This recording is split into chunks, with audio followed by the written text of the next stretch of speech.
Queridos irmãos e amigos, a paz do Senhor Jesus. Está começando mais uma edição do programa Escola Bíblica Dominical e nós queremos já aqui agradecer a Deus por sua vida. A sua companhia conosco aqui é muito preciosa. Todas as semanas nós fazemos um programa dedicado especialmente a você. Muito obrigado, você que está pela TV Kairos, canal 7.1, você que também está pela internet, muito obrigado. Aproveita este momento e compartilha o link do programa para que muitas outras pessoas sejam alcançadas. Hoje, nesta edição, nós iremos estudar a lição de número 6 com o tema As Nossas Armas Espirituais. Na lição anterior, nós aprendemos sobre os inimigos do cristão na nossa jornada e hoje nós iremos estudar e aprender sobre as armas que estão ao nosso dispor. Vamos, portanto, ao textuário, à verdade prática e também à leitura bíblica em classe da lição de hoje, com o tema da lição, conforme nós já recitamos, as nossas armas espirituais. O textuário diz assim: porque as armas da nossa milícia não são carnais, mas sim poderosas em Deus para a destruição das fortalezas. Segunda carta que Paulo escreveu aos Coríntios, capítulo 10, versículo 4. A verdade prática assim nos traz a reflexão. Diante da batalha espiritual, temos poderosas armas espirituais à nossa disposição: a palavra de Deus, a oração e o jejum. A leitura bíblica em classe da lição de hoje está em Lucas, Evangelho de Jesus por Lucas, capítulo 4, a partir do versículo 1 ao versículo 4, depois versículo 16 ao versículo de número 20. Acompanhe a leitura. E Jesus, cheio do Espírito Santo, voltou do Jordão e foi levado pelo Espírito ao deserto. E 40 dias foi tentado pelo diabo, e naqueles dias não comeu coisa alguma, e terminados eles, teve fome. E disse-lhe o diabo: se tu és o Filho de Deus, dize esta pedra que se transforme em pão. E Jesus lhe respondeu, dizendo: escrito está, que nem só de pão viverá o homem, mas de toda a palavra de Deus.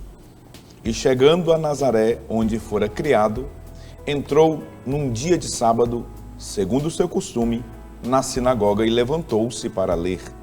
E foi-lhe dado o livro do profeta Isaías. E quando abriu o livro, achou o lugar em que estava escrito: o Espírito do Senhor é sobre mim, pois que me ungiu para evangelizar os pobres, enviou-me a curar os quebrantados do coração, a pregoar liberdade aos cativos e dar vista aos cegos, e pôr em liberdade os oprimidos, e anunciar o ano aceitável do Senhor. E cerrando o livro, tornando a dá-lo ao ministro, assentou-se, e os olhos de toda a sinagoga estavam fitos nele. Muito bem, vamos aos objetivos da lição de hoje. Como sempre, os professores de escola dominical devem se atentar para os 3 objetivos. Em primeiro, enfatizar o sentido que as armas do crente recebem nas Escrituras. Depois, esclarecer a respeito das 3 principais armas espirituais do crente. E em terceiro lugar, o terceiro grande objetivo da lição de hoje é mostrar Jesus Cristo como nosso maior modelo de quem usou armas espirituais. Maravilha! No primeiro bloco do programa, nós iremos aprender sobre as armas do crente. E neste bloco do programa, nós iremos aqui enfatizar 3 itens. O primeiro, as armas que são apresentadas nas Escrituras Sagradas. Depois, as estratégias do inimigo. E o terceiro item, o terceiro subtópico, nos apresenta o chefe de toda força do mal. Este é o assunto que nós iremos abordar já agora no primeiro bloco do programa. Portanto, nesta lição, nós iremos enfatizar sobre estas armas espirituais. Nós aprendemos na lição anterior sobre os 3 inimigos do cristão na jornada, na nossa caminhada. Estes obstáculos, eles sempre estarão se apresentando a todos os salvos, desde o dia em que nós nos alistamos neste exército, nesta batalha espiritual que é de fato a vida de um cristão. E hoje nós iremos aprender que estão à nossa disposição 3 grandes armas poderosas em Deus: a sua palavra, a palavra de Deus, a oração e o jejum. E para comentar esta lição maravilhosa, o programa já está recebendo aqui, já está conosco, o evangelista Wallace França, o pastor Leno Cavalcante, que serão aqui usados, serão instrumentos de Deus para comentar esta preciosa lição. E aqui eu quero começar os cumprimentos com o pastor Leno, a paz do Senhor Jesus. Na lição anterior nós aprendemos sobre os inimigos e agora nós vamos aprender sobre as armas, pastor Leno. A paz do Senhor, pastor Epaminondas, evangelista Wallace e a todos os irmãos que acompanham o programa. Essa lição é uma lição que vem complementar a lição anterior, né, e nos traz aqui aquilo que a Bíblia revela a respeito dessa batalha, dessa luta que o cristão ele trava e que nós temos à nossa disposição, como diz o próprio texto áureo, né, armas poderosas. Maravilha. Evangelista Wallace França, paz do Senhor Jesus. Evangelista Wallace, nós podemos iniciar a nossa conversa do programa de hoje já destacando, né, salientando que o reino das trevas ele é extremamente organizado. Nós vimos na aula anterior 3 grandes inimigos do cristão e hoje nós iremos aprender sobre as estratégias que o crente também tem e as armas espirituais que estão à sua disposição para que ele vença esta batalha espiritual. Seja muito bem-vindo mais uma vez. Pai do Senhor, pastor Epaminondas, pastor Leno, é uma grata satisfação. Nessa caminhada, né, dessa lição, nós chegamos nessa lição tratando especificamente da lição de número 6 sobre as nossas armas. Nós vemos que esse peregrino desse mundo que somos nós já passamos isso tecnicamente pela porta estreita, estamos caminhando no caminho estreito e agora nesse caminho estreito estamos enfrentando as batalhas.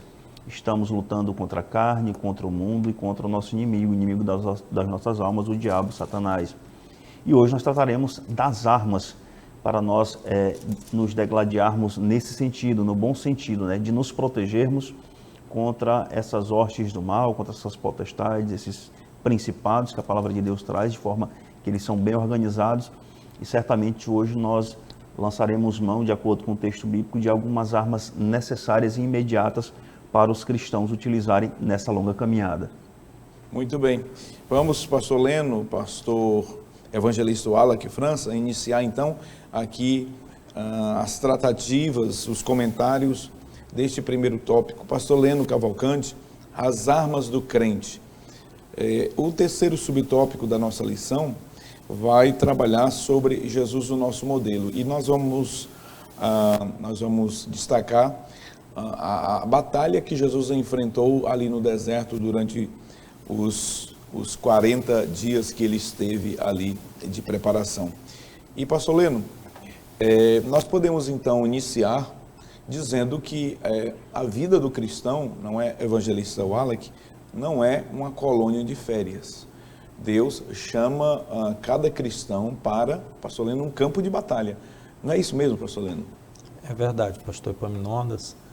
Nós que somos chamados, quando nós recebemos de Deus a graça de haver uma mudança de caminho, como disse aqui o evangelista Wallace, nós já entramos na porta estreita, já estamos no caminho apertado e há inimigos que, como nós vimos na lição passada, eles fazem de tudo para que esse peregrino, esse cristão que está no caminho apertado, né, ele seja vencido e novamente lançado de volta pelo caminho de onde vinha.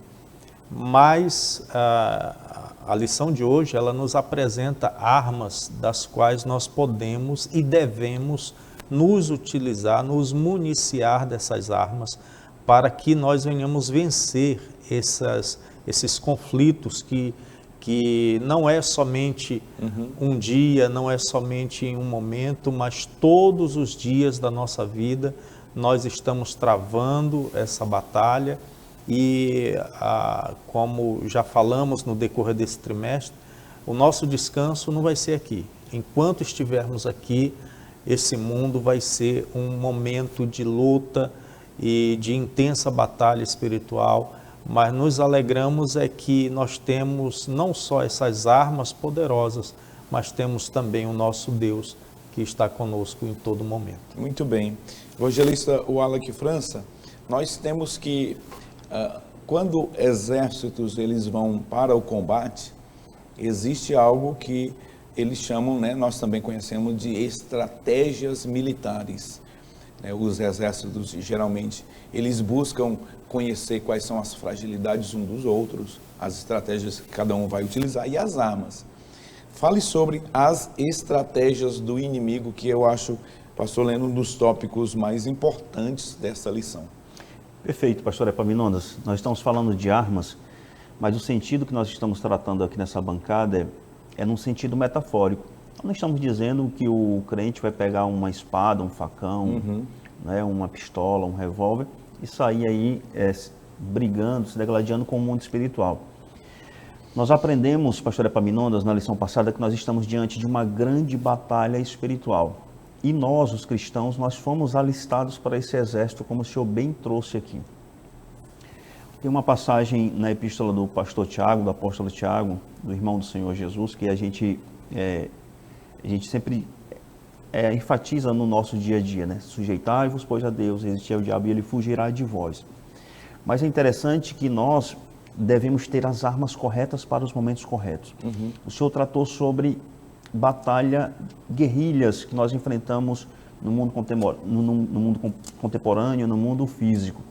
E é importante nós dizermos que um exército sem estratégia, ele está fadado ao fracasso. Então é necessário que nós conheçamos os nossos inimigos e as suas estratégias específicas. Se nós levarmos para um contexto atual de guerras e de armas atuais, de exércitos atuais, pastor Epaminondas, eu diria ao senhor que as melhores armas utilizadas pelos exércitos dos mais avançados do planeta não são aquelas que matam os soldados diretamente, mas aquelas que ferem os soldados. Então, quando nós percebemos que as estratégias militares elas estão voltadas para ferir os soldados, não matar, nós percebemos que se trata de uma atividade de inteligência muito grande. Agora, vamos explicar por que a melhor arma é a que fere, não a que mata. A melhor arma é a que fere, por quê? Se tratando de um código de honra militar, aquele soldado morto em guerrilha, aquele soldado morto em batalha, ele pode ser até esquecido naquele momento. Os seus companheiros veem que ele está morto e prosseguem na sua missão. Agora, o soldado ferido, ele não pode ser deixado para trás.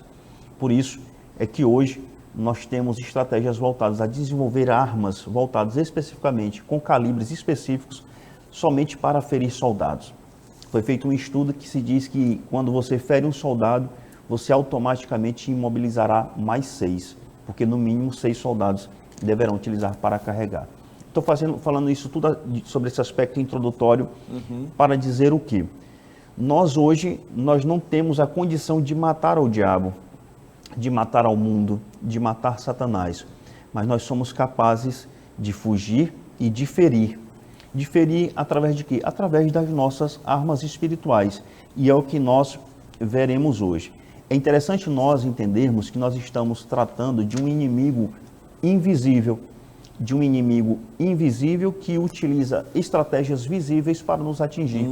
É um inimigo invisível que utiliza o mundo para nos ferir, pastor Leno, como está escrito em Efésios, no capítulo 6, versículo 11 e versículo 12. Ainda nesses versículos 11 e 12 diz que ele é maligno. Se ele é maligno, ele é malvado. Ele sempre vai se utilizar do mal. Em terceiro lugar, ele é astuto. Quarto lugar, ele é persistente, como está escrito em Efésios, no capítulo 6, no versículo 13, a parte B. Mas, acima de tudo, o pastor Epaminondas, em quinto lugar, ele é um inimigo numeroso. Então, os nossos inimigos, eles são numerosos. A palavra de Deus fala em Apocalipse 5, acredito que a altura do versículo 11 ou 12 diz que eles são milhões de milhões, milhares de milhares. Por que eu tiro essa interpretação?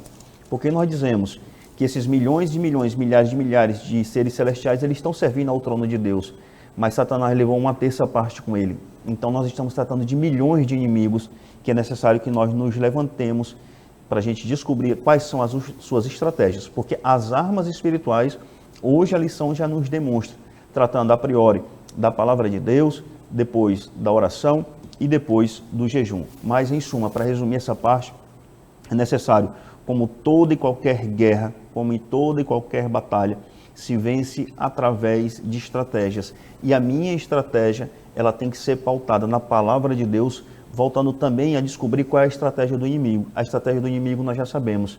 Ele é o mesmo que enganou o casal no Éden, é o mesmo que continua enganando a sociedade hoje. Portanto, a nossa batalha hoje espiritual é contra esse mundo que ele se levanta para conosco, para com a igreja. É necessário nós nos utilizarmos das armas que hoje nós aprenderemos. Muito bem. Nos parece assim, então, que, pastor Leno, é mais proveitoso para o inimigo das nossas almas ferir do que efetivamente matar. Olha só o que Jesus disse sobre isso, né? Mateus capítulo 26, versículo 31, Jesus citando o profeta Zacarias, todos vós esta noite vos escandalizareis em mim, porque está escrito, ferirei o pastor e as ovelhas do rebanho se dispersarão. Uma das estratégias é exatamente ferir, né? Ferindo a liderança, ferindo os servos de Deus. Porque, observe, que na medida que um crente ele fica fraco, ferido, na medida que um crente ele é tocado, né, na vida dele e ele perde aquela capacidade de reação, ele deixa de contribuir para o reino de Deus. Então essa pontuação de que o inimigo hoje procura ferir é muito interessante. E aqui é do ponto de vista espiritual. Veja que quando a igreja começou, os crentes eles eram mortos, né, lançados nas arenas, sim, eles eram martirizados. Mas hoje o inimigo ele cria uma outra estratégia. Ele não quer mais matar o crente, porque ele sabe que matando um crente, aquela alma vai para o céu. Sim. Ele prefere ferir ele espiritualmente, machucá-lo, porque ele dessa forma ele não tem condições de produzir para o reino de Deus. E aí, pastor Leno, diante dessas estratégias do inimigo, dessas armas que já foram apresentadas aqui, existe o chefe de toda a força do mal, que acaba que sendo uma recapitulação daquilo que nós vimos na lição anterior, pastor Leno. O príncipe, né, das trevas, o diabo, ele é esse chefe. Fale sobre este terceiro subtópico. É importante esse terceiro subtópico para nós destacarmos aqui alguns pontos. Em primeiro lugar, que essa batalha, muito embora seja espiritual, e como sendo também,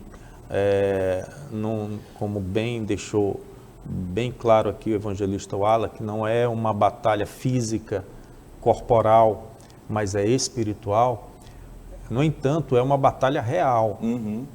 Não é algo, uma ficção, não é porque é espiritual que não é real, né? Exatamente. As pessoas não podem confundir isso, né? Exatamente. Muito bem colocado. Então, essa batalha que é real exige também ações reais de nós que somos soldados nessa batalha. O apóstolo Paulo, ele escreve a Timóteo e ele fala algo interessante. Ele diz assim, sofre, pois, comigo as aflições como bom soldado de Jesus Cristo. Todos nós, e aí o grande apóstolo Paulo, ele dá esse testemunho, ele sabe que a nossa vivência é uma vivência de muitas lutas e aflições.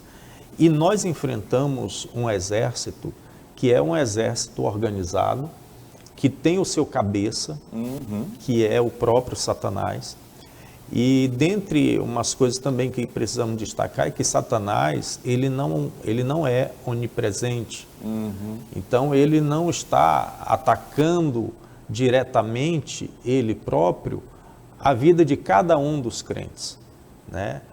mas ele conta com um exército organizado e com funções organizadas, com especificações, com planos, com projetos, para que possa atingir de forma coletiva a igreja e de forma individual a vida de cada crente.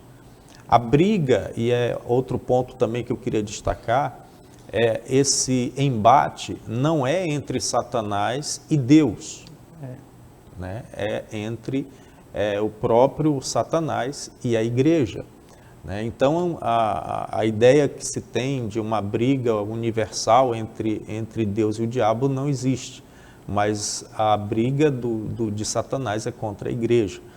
E tendo isso em mente, a gente deve refletir o quão é importante essa lição para nós atentarmos para essas armas que nos foram colocadas à disposição.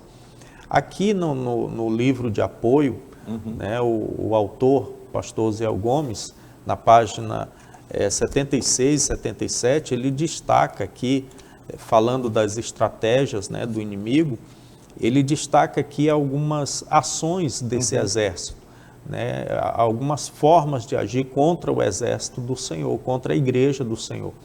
E uma das coisas que ele fala aqui é sobre a ação de Satanás em provocar desânimo, fraqueza, em provocar, às vezes, culpa, né, em provocar uma distorção da verdade.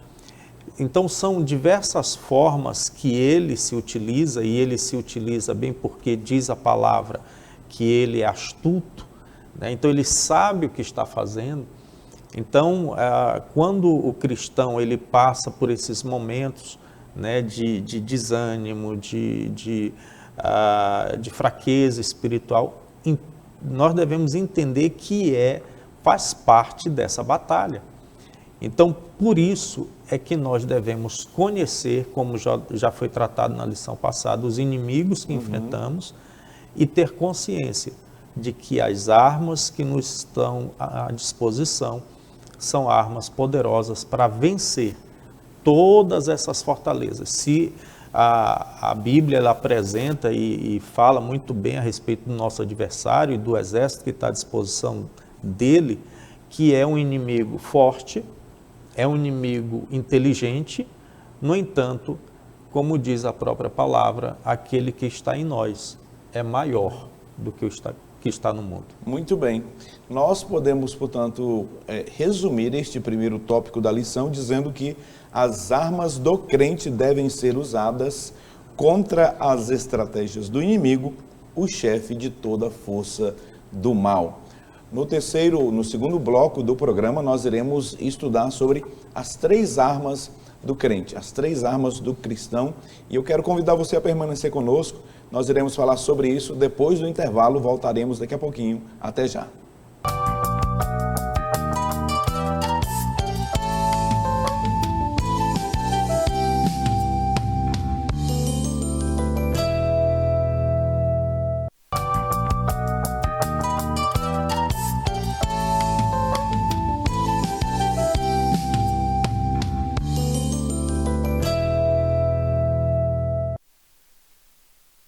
Estamos de volta com o programa Escola Bíblica Dominical, estudando hoje a lição de número 6. Você que está chegando agora, muito obrigado por sua audiência, por sua companhia aqui conosco.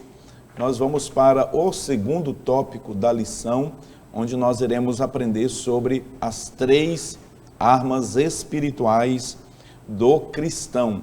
Vamos para o slide que contém o resumo deste tópico da lição, onde nós iremos aprender sobre a primeira arma, que é a palavra de Deus. Depois nós iremos aprender sobre a segunda poderosa arma, que é a oração.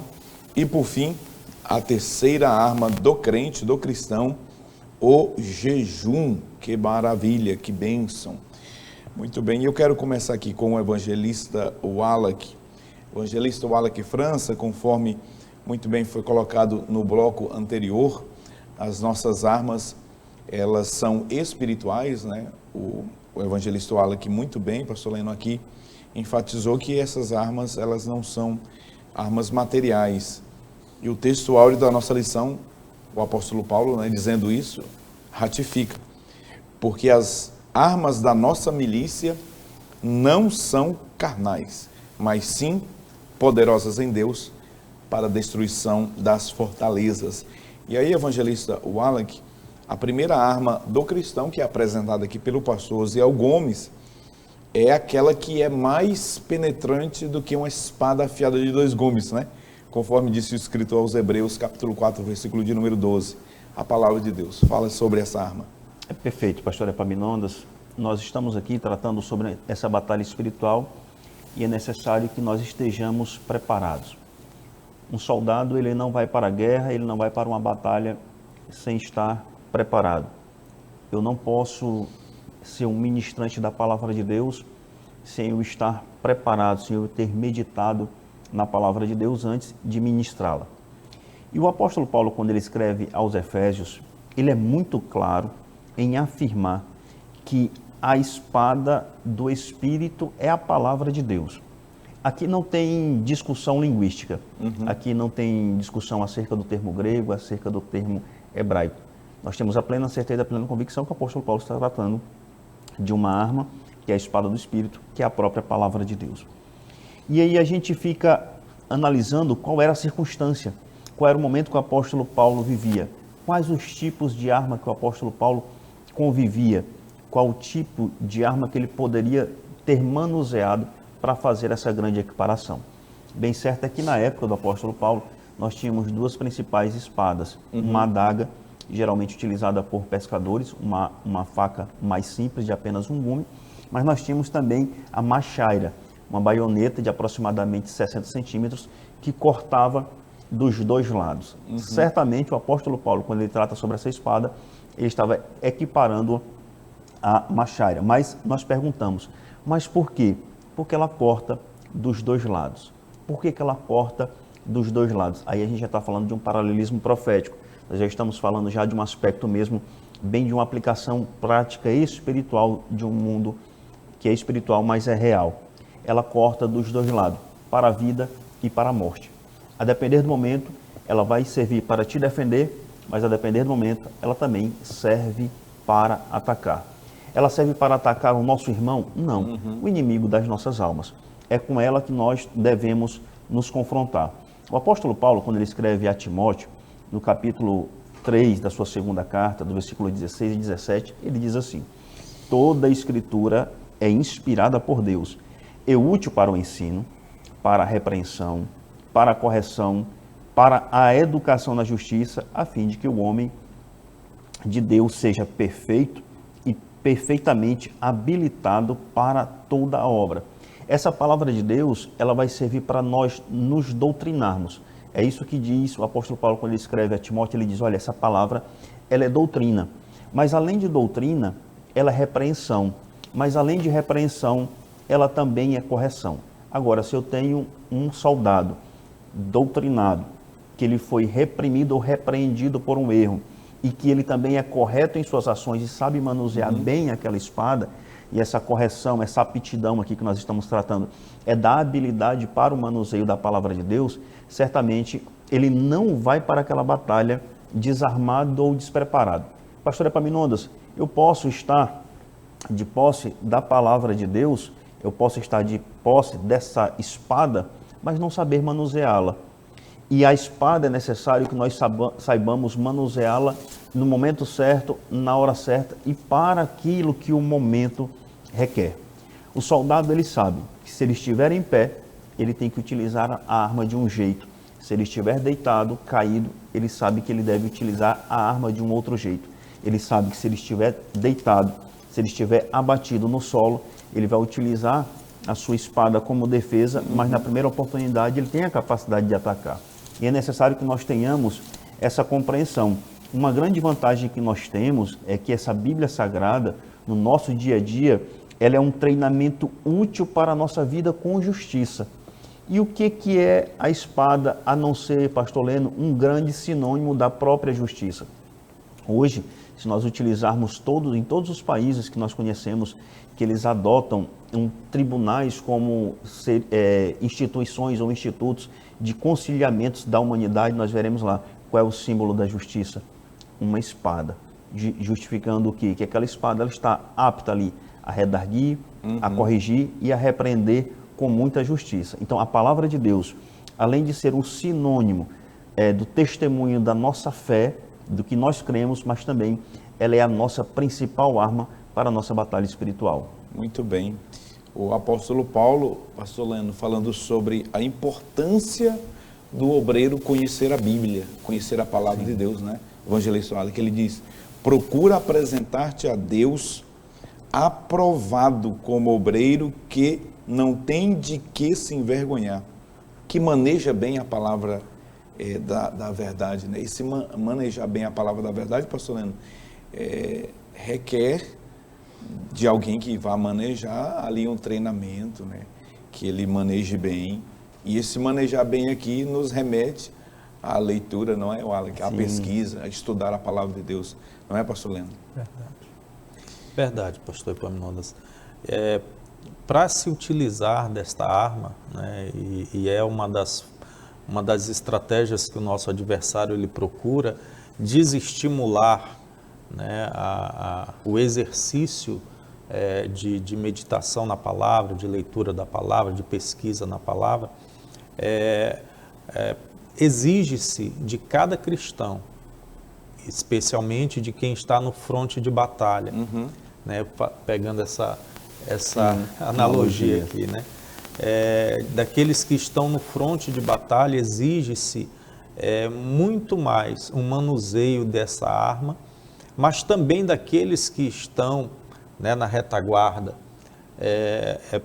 porque cada um de nós enfrentamos o nosso adversário, precisamos saber usar esta arma. E é interessante que alguém pode até pensar que, mas é tão complicado, é tão... Mas, na verdade, não é. A palavra de Deus, ela é simples. O evangelho do qual nós cremos, ele é simples. E está ao alcance de cada um crente, de cada soldado, que pode se utilizar dessa arma e se defender e também atacar. Muito bem. E aí, pastor Leno, nós temos ainda a apresentação aqui de uma outra arma poderosa, que é a oração. Pastor Leno, eu gostaria que o senhor falasse sobre esta arma também poderosa, que é a oração. E o apóstolo Paulo, quando ele descreve a armadura, né, do cristão, em Efésios capítulo 6, ele apresenta a oração como sendo, né, aquele recurso que o cristão tem para que todas as peças da armadura elas estejam muito bem ajustadas. E exatamente nesse capítulo 6 da carta aos Efésios, né, Paulo, como que ele está fechando aqui, falando da armadura, ele encerra ali no versículo 18, dizendo exatamente essas palavras, né? Eu queria até ler esse texto, né, de Efésios capítulo 6, onde Paulo ele destaca isso. Ele diz: orando em todo tempo, com toda oração e súplica no Espírito, e vigiando nisso com toda perseverança e súplica por todos os santos. Paulo ele fala aqui da oração como sendo algo necessário, frequente, diário, né? É um instrumento nessa batalha espiritual indispensável de uso diário, né, do crente, e não só por si mesmo, mas por todos os santos, né? O resultado da utilização dessa arma não é só individual, mas por todos os companheiros que estão nesse exército. E a oração, pastor Epaminondas, evangelista Wallace, ela é esse diálogo com Deus. Ela é essa busca de intimidade com Deus, de conhecimento de Deus, através de uma vida diária de intimidade. Num exército, numa guerra, uma das áreas mais essenciais, estratégicas para a vitória é a comunicação. Todo exército que se preza, ele tem esse contato direto com o comandante do exército. Então, na batalha espiritual, é imprescindível que todo cristão tenha essa vida diária de oração, porque através da oração e da palavra, como já foi dito, nós recebemos de Deus a orientação, nós recebemos de Deus, através dessa comunhão na oração, recebemos de Deus renovo, recebemos de Deus força. E a oração ela tem tantos efeitos, né, nessa batalha espiritual, que ela é uma arma, sim, de guerrear mesmo, de ataque, né, mas é também essa arma estratégica. A igreja primitiva, ela se utilizava muito da oração. Nós vemos no decorrer do livro de Atos a igreja sempre em oração, né, intercedendo em favor de Pedro, e Pedro é liberto da prisão. A igreja estava orando e jejuando, e o Espírito Santo então fala: apartai-me a Barnabé e a Saulo. Então, e a oração, ela é algo que é desde que o homem ele foi criado. Né? Deus ele quer ter esse momento com os seus servos. Muito bem. Evangelista Wallace França, nós temos ainda uma terceira arma que é poderosíssima, né? E está à disposição de todo salvo, de todo cristão, que é o jejum. E eu gostaria que o evangelista Wallace comentasse o que nós poderíamos falar para a nossa audiência sobre esta terceira arma, o jejum. Perfeito, pastor Epaminondas, pastor Leno. Nós estamos tratando, nós tratamos sobre a oração agora há pouco. Nós vimos que essa oração é a arma secreta. Apesar dela não estar envolvida ali dentro da armadura que o apóstolo Paulo trata nessa metáfora, mas ali a oração realmente é a arma secreta. E o jejum também é uma grande arma secreta. E nós falamos oração e jejum, pastor Epaminondas, porque nós estamos falando automaticamente de dois grandes elementos que fazem parte da adoração do crente. A nossa declaração de fé no capítulo 15, a declaração de fé das Assembleias de Deus, ele trata sobre elementos do culto, mas também trata da oração e do jejum como elementos de adoração. E o jejum é esse elemento de adoração. O jejum, ele é bíblico, mas ele não pode ser visto, pastor Epaminondas, como uma penitência. Ótimo. Como eu vou me automutilar para alcançar uma bênção dos céus. Não é assim. O jejum nós devemos considerar como um momento, um espaço de tempo de consagração, onde nós nos desviamos dos nossos desejos carnais para adorar ao Senhor nosso Deus. E não tem adoração mais direta, mais clara, mais específica do que quando nós passamos a abandonar temporariamente o nosso alimento físico para nós nos alimentarmos da palavra de Deus e nos alimentarmos do reino espiritual. O jejum, quando nós tratamos sobre essa doutrina do jejum, nós ensinamos que nós estamos ali naquele combate direto contra a nossa natureza carnal, portanto, a nossa natureza pecaminosa. O jejum é uma busca pela nossa santidade, essa nossa santificação progressiva, que tanto nós falamos aqui nessa bancada, ela certamente pode ser utilizada, ela pode ser acompanhada de um momento de constrição do alimento sólido, da água, às vezes, por determinado período de tempo. Nós vemos vários exemplos na Bíblia do jejum de Moisés, jejum de Elias, mas, acima de tudo, do jejum exercido pelo nosso Senhor e Salvador Jesus Cristo. Um grande exemplo, que nós trataremos certamente no próximo bloco, no próximo tópico. Mas nós também devemos considerar que o jejum ele é um sacrifício. Querendo ou não, ele é um sacrifício. Não significa que não vai significar nada para Deus. Não, pelo contrário, Deus vai receber.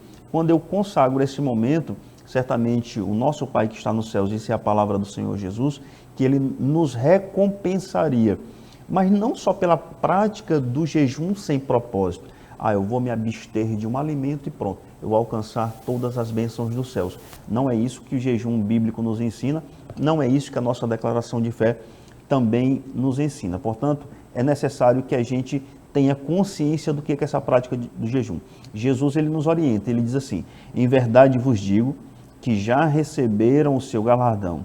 Porém, tu, quando jejuares, unge a cabeça e lava o rosto, para não pareceres aos homens que jejua, mas sim a teu Pai que está no oculto. E aqui também nós temos uma outra perspectiva, que o jejum não é uma perspectiva de autopromoção, não é uma questão de vaidade, não. Pelo contrário, a questão do jejum é se desfazer da vaidade, se desfazer da nossa natureza pecaminosa e nos consagrarmos a Deus. É um momento que nós tiramos, não só para ficarmos sem um alimento, mas para nós orarmos, para nós pedirmos. Aí, por isso que nós falamos da oração em jejum, junto em combate, também sempre fazendo o quê? O uso da palavra de Deus. Muito bem.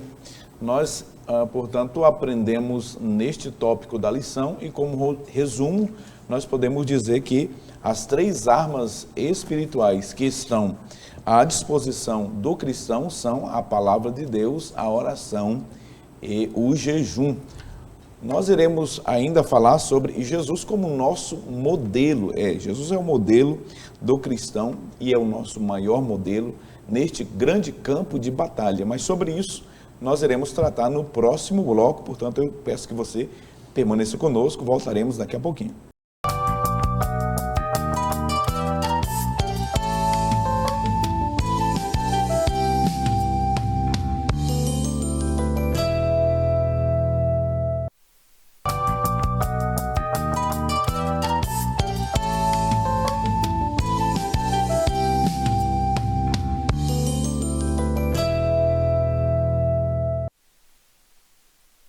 Voltamos para o terceiro e último bloco do programa e neste nós iremos tratar sobre Jesus, o nosso maior modelo nesta batalha espiritual. Neste campo de batalha nós temos que o Senhor Jesus Cristo, de fato, ele é o nosso maior modelo. E nós iremos, neste último bloco, tratar sobre 3 itens importantes, sobre 3 subtópicos importantes, que é Jesus vencendo o diabo com a palavra de Deus. Nós aprendemos no bloco anterior estas 3 armas poderosas que estão à disposição do cristão, e nós vamos aprender neste bloco agora que Jesus as utilizou. E em primeiro lugar, vamos aprender como que Jesus utilizou a primeira arma, que foi a palavra de Deus. Depois, vivendo em oração, Jesus como modelo de oração, de vida de oração. E por fim, Jesus também vivendo uma vida em jejum e deixando para nós o exemplo, o modelo, o paradigma de uma vida cristã, utilizando dessas armas poderosas espiritualmente. E aqui eu quero iniciar com o pastor Leno Cavalcante.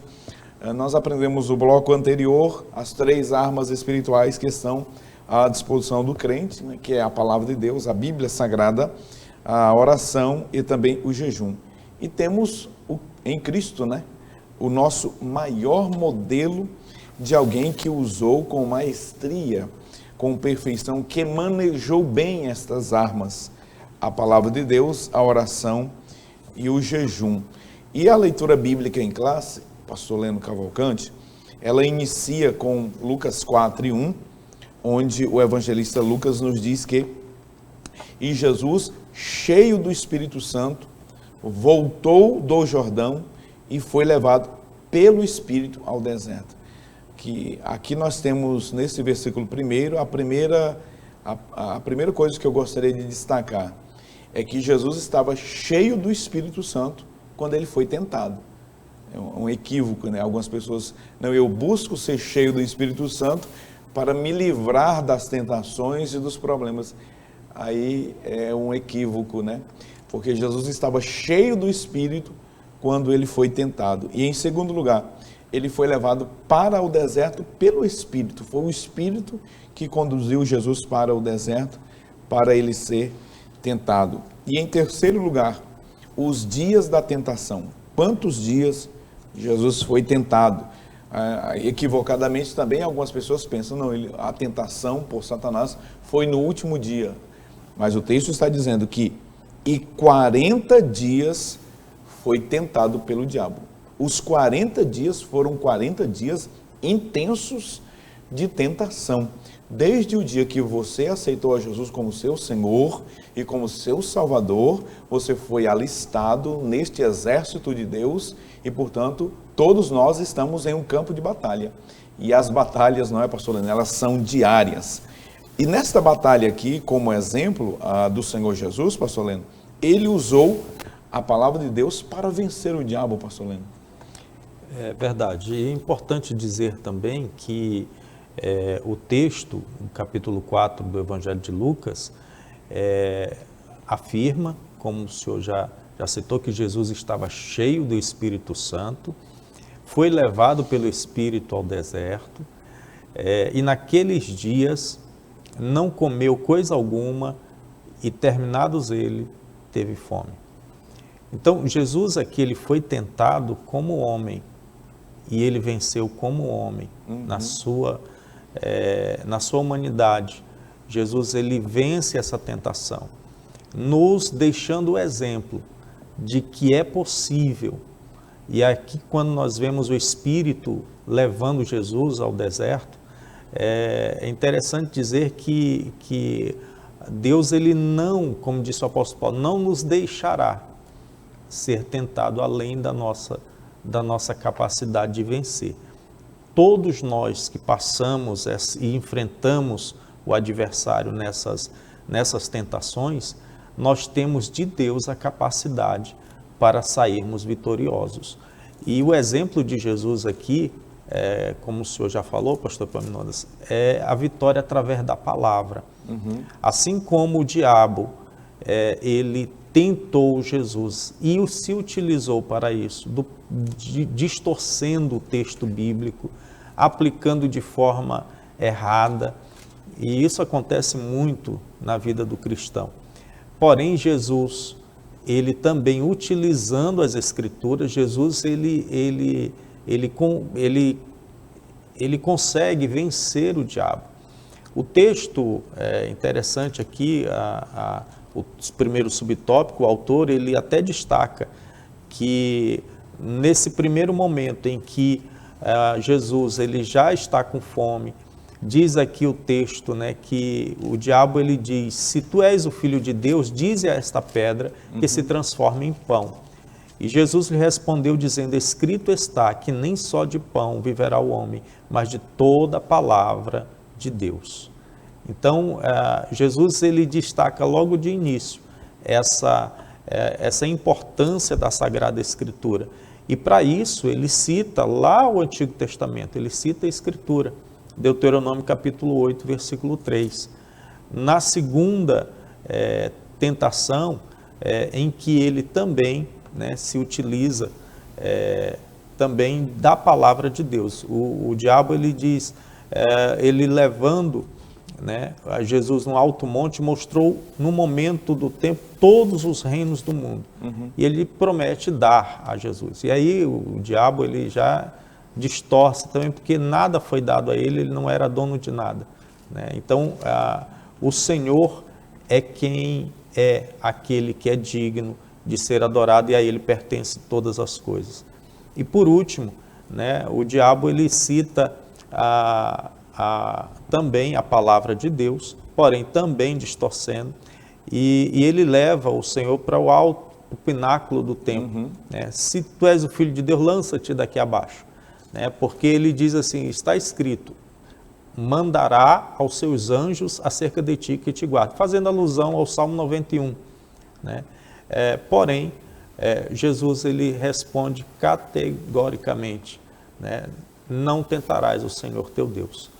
E ao final dessa tentação, Jesus, ele diz aqui o texto sagrado, né, que o diabo se ausentou por pouco tempo, por algum tempo, né? Isso nos traz aqui também essa verdade que acontece com cada crente, que não pense que o inimigo, ele vai simplesmente te tentar por um período e depois vai te deixar de mão, né?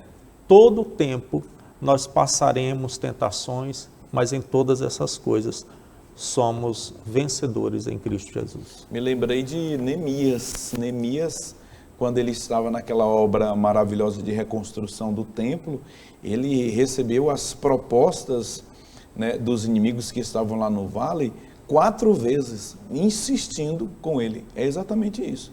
É ler do engano, achar que uma vez tentado, a tentação passou, cessou.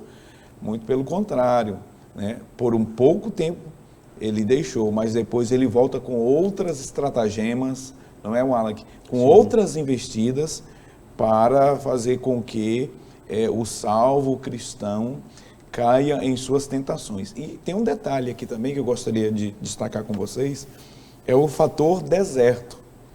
O fator deserto é muito importante, porque o deserto fala de um lugar inóspito, de um lugar de solidão e sozinho. Jesus estava sozinho. E este é um ponto muito importante, porque as pessoas, muitos quando são tentados, longe dos holofotes, sozinhos, não resistem, porque ninguém está vendo. Quando debaixo dos olhares a pessoa até manifesta um comportamento. Sim. Diz até que se conhece a pessoa mesmo é quando ela está sozinha. Sozinha. Né? Então veja, Jesus estava sozinho aqui. E aqui manifestou exatamente a obra do Espírito Santo na vida de Jesus, né? Uma vida de caráter, né? Uma vida que manifestava o fruto do Espírito. Porque o Wallach, pastor Leno, é exatamente quando ninguém está vendo e que vem as tentações, é que sabemos se de fato a pessoa está ou não cheia do Espírito. É verdade. É um fator muito importante, Wallach.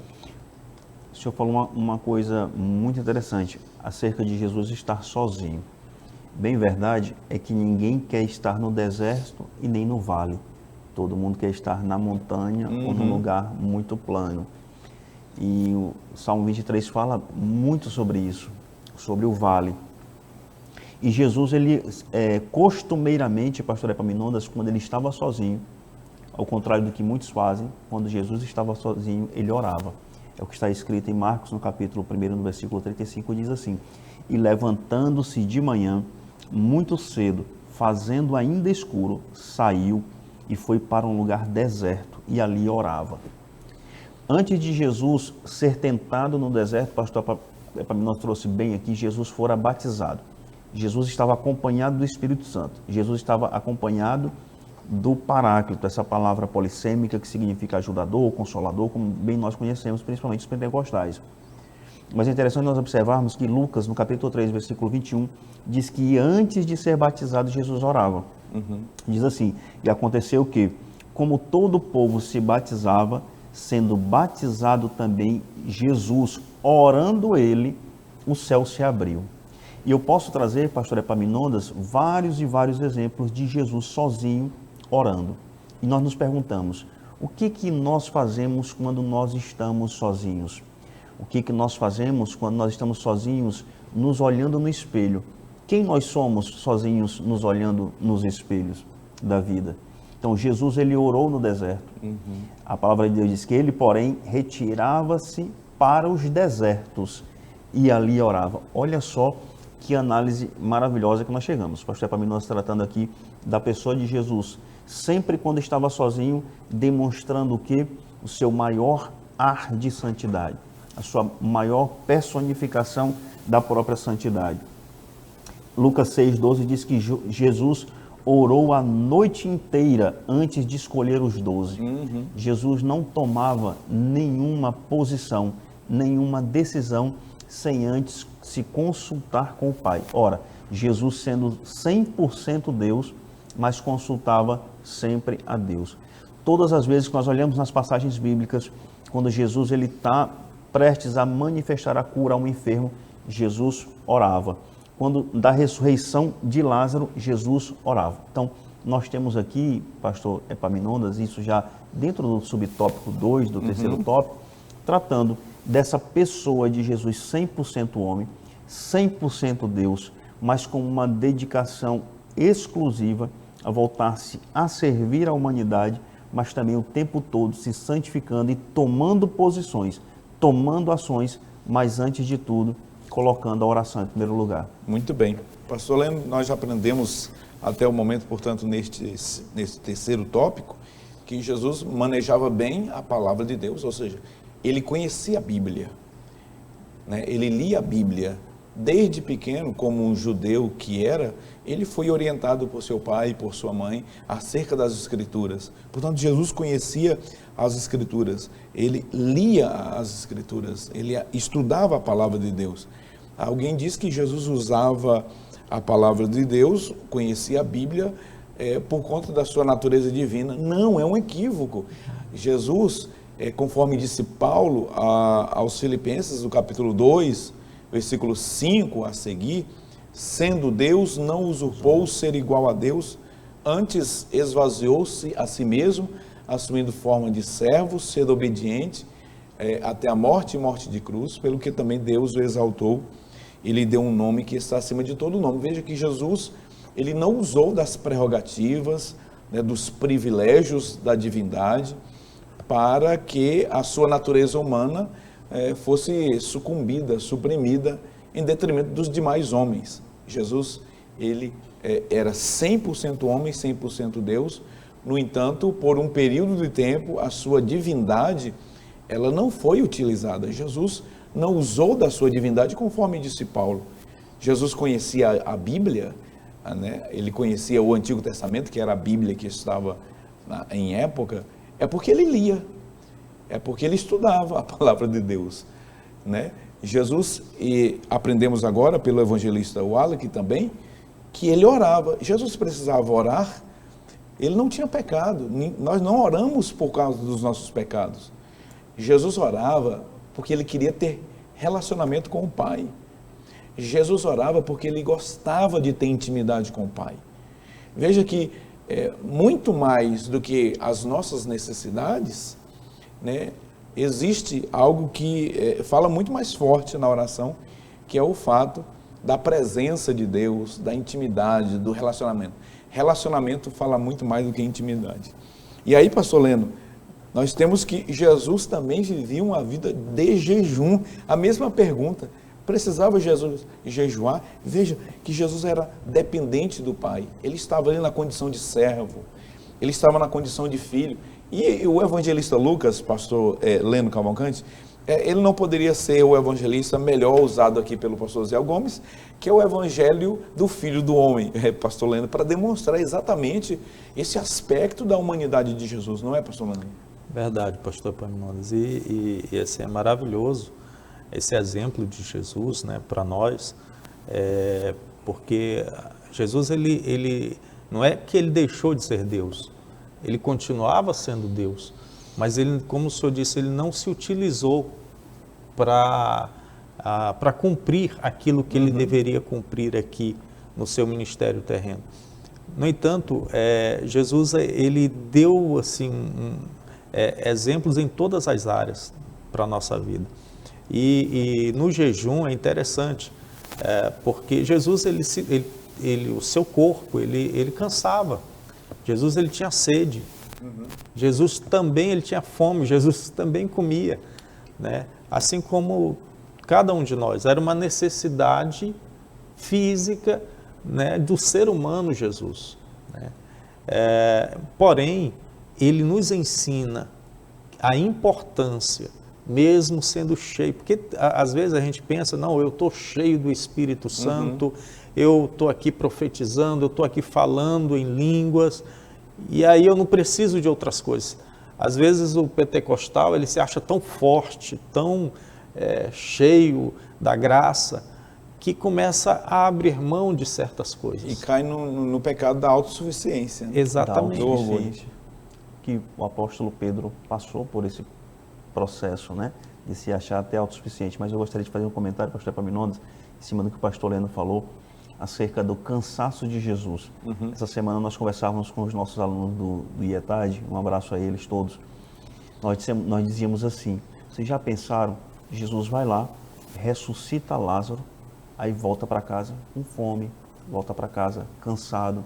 Olha só os atributos da deidade sendo demonstrados na ressurreição do homem, mas ao mesmo tempo Jesus procurando uma pedra para reclinar a sua cabeça, para descansar o seu corpo cansado.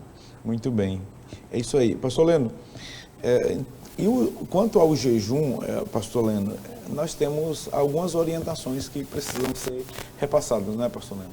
É verdade, e o autor ele destaca aqui... Eu achei muito importante esse destaque dele aqui. Exatamente, que ele fala exatamente dos irmãos que desejam até jejuar, mas têm algum problema de saúde, né?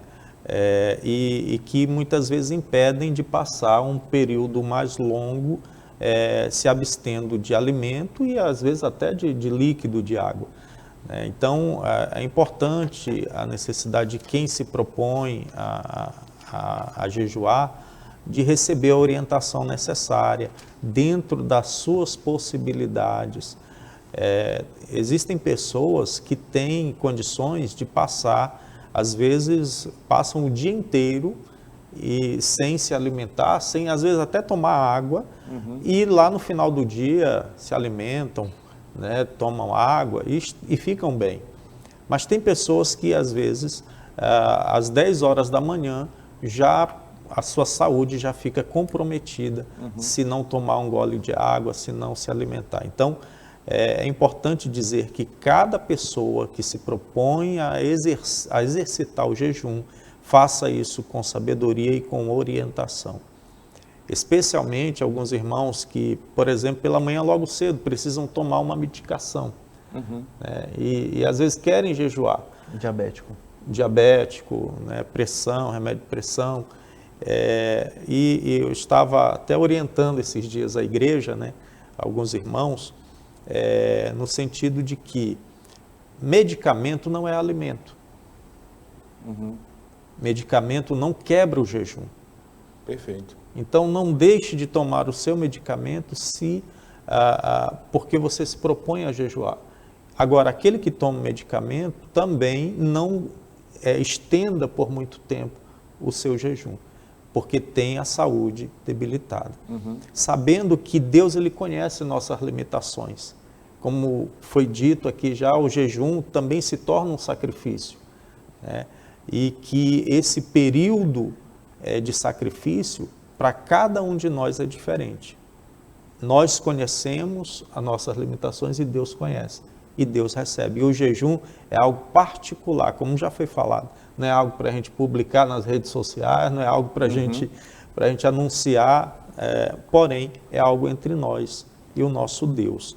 E outra questão também que eu queria, né, falar a respeito do jejum é de que é tão necessário esse momento de negar as nossas necessidades, que são naturais, de comer, de beber, mas, como disse o evangelista Wallace, a gente separa esse tempo para que nós venhamos dedicar ao Senhor. O nosso corpo ele vai sentir essa necessidade, mas é nesse momento que eu nego a mim mesmo para oferecer um momento para Deus. E eu dedicar a Deus, esse momento é para ti. E é importante cada cristão exercitar isso. E pode ter certeza que tem grandes vitórias nessas batalhas espirituais que travamos. Muito bem. É nessa necessidade de comida, não é? De alimento durante o jejum, que se revela exatamente a mais profunda necessidade do homem de Deus e dependência de Deus. Eu vejo o jejum exatamente manifestando isso, né? Você sente falta do alimento, há necessidade do alimento, é óbvio que há, mas na verdade esta é uma expressão que revela a nossa dependência de Deus, a nossa necessidade de Deus, de sermos dirigidos pelo Senhor, orientados pelo Senhor. O jejum tem esse condão, né, de nos orientar, de nos dirigir, de nos guiar pelo Espírito Santo de Deus nas tomadas de decisões e sermos, conforme o comentarista disse aqui, o Alec, mais sensíveis à voz do Senhor, do Espírito. É impressionante como, quando nós estamos em jejum, em oração, Até o entendimento das Escrituras nos é melhor explicitado, esclarecido, lança-se luz na nossa mente, a gente fica mais inclinado, né, à voz do Espírito, mais sensível ao entendimento do que Deus quer fazer. Então, o jejum é uma disciplina extremamente importante e necessária para a vida do cristão. Amém? Amém. Nós podemos concluir? Estão por satisfeitos, como disse? Muito bem, que maravilha. Nós podemos então, Albert Júnior, concluir este programa com a sinopse do terceiro tópico da lição, onde aprendemos sobre Jesus. Jesus Cristo é o nosso maior modelo de quem usou estas 3 armas espirituais: a palavra de Deus, a oração e o jejum. E aqui nós finalizamos o nosso programa agradecendo a Deus por sua vida, por sua audiência, especialmente as professoras e os professores de escola bíblica dominical da nossa cidade. Muito obrigado por vocês nos acompanharem. Deus abençoe vocês, continuem fazendo esta obra maravilhosa. Agradecemos a todos os nossos companheiros de ministério, os pastores que estão aí trabalhando e militando na obra do Senhor. Obrigado também pela vida do nosso pastor Salles, que sempre está dando aí todas as condições necessárias e seus conselhos sábios para que este programa possa continuar produzindo frutos para a glória de Deus sempre. Nós também agradecemos a produção do programa, o Albert Júnior, quem está sempre aí conosco na realização deste programa, e os nossos comentaristas, o pastor Leno Cavalcante, evangelista Wallace França, nossos amigos, e estão sempre aqui disponíveis para serem usados pelo Senhor. Nós vamos encerrar esta programação convidando você a ir à Escola Bíblica Dominical presencialmente, tá bom? Você não pode deixar. Olha, esta lição será estudada dia 12 de maio na sua congregação. Dia das Mães, muito bem lembrado. E aí, obrigado, Alec. Nós queremos aqui aproveitar a ocasião, né, e parabenizar todas as mamães, aquelas que são alunas da escola dominical, aquelas que não são alunas, e nós já convidamos você a fazer parte da escola dominical. Parabéns a todas as mães, vocês são uma dádiva de Deus. O amor de Deus, ele é pela primeira vez na Escritura Sagrada, equiparado ao amor de uma mãe. Olha só como é que Deus se permite, pastor Leno, comparar, analisar o seu amor ao amor de uma mãe. Deus abençoe todos vocês, tá bom? Nós vamos encerrar este programa com oração. Eu quero pedir ao evangelista Wallace França que ore, se tiver alguma consideração, pode ficar à vontade. Vamos orar. Pai, no nome de Jesus, nós te agradecemos por mais esta rica programação, onde aprendemos e ensinamos acerca da tua palavra. Ser conosco, ser com os professores da Escola Bíblica Dominical, os coordenadores, aos nossos telespectadores, aqueles ainda não convertidos, Senhor, nós oramos por eles. Nós oramos também por todas as mães, onde será celebrado no dia 12, no próximo domingo, o seu dia, comemorando, Senhor. Nós sabemos que ser mãe é uma dádiva dada pelo Senhor Deus. E é por isso, meu Deus, que nós te agradecemos em o nome de Jesus. Amém.